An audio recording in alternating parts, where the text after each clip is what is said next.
Many people think the Avata 360 is the next version of the Avata 2. But in my opinion, these two drones aren't related to each other at all.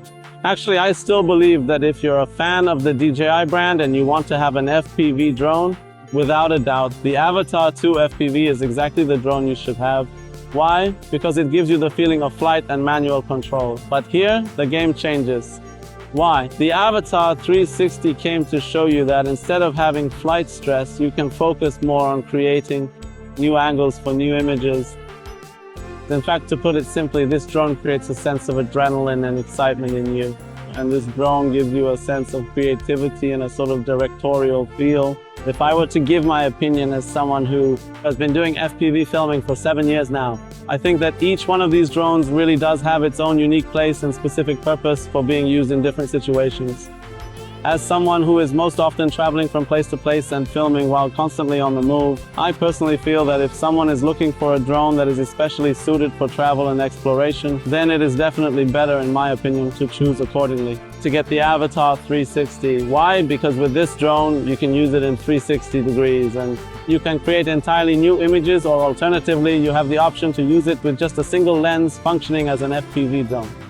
However, if you are truly seeking a thrilling and exhilarating experience, something that really gets your heart racing, then, well, a real adrenaline rush. Without a doubt, the Avata 2 is the drone that still gives you that incredible feeling when you're flying it.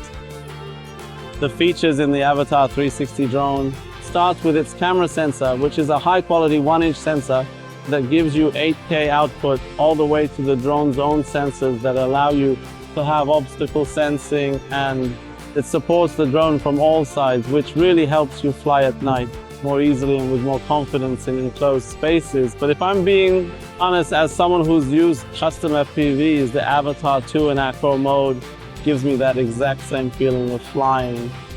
So if it were up to me, I'd choose both drones, just like on this trip to Sri Lanka where I have both of these drones with me, and there are many times when I fly the Avata 2 and other times I fly the Avata 360. One of the things about these two drones that really stands out to me is their flight time. The Avata 360 battery gives you about 19 minutes of flight, and the Avata 2 battery gives you about 20 minutes of flight. So if we compare their batteries and flight times, they're in the same range and not much. They're no different, but of course all of this depends on the wind speed at the moment you want to take off, which direction you want to fly, against the wind or with the wind, and all of these affect your battery life during the flight. But I want to say very briefly in this program, because I've seen many people asking whether the Avata 360 is the next generation of the Avata 2. In my opinion, it might be the next version of the Avata, but it's not necessarily the next generation of the Avata 2 because they're two different worlds. And I think you can still have both of these drones, whether on your travels or in the different places you go and want to do aerial photography.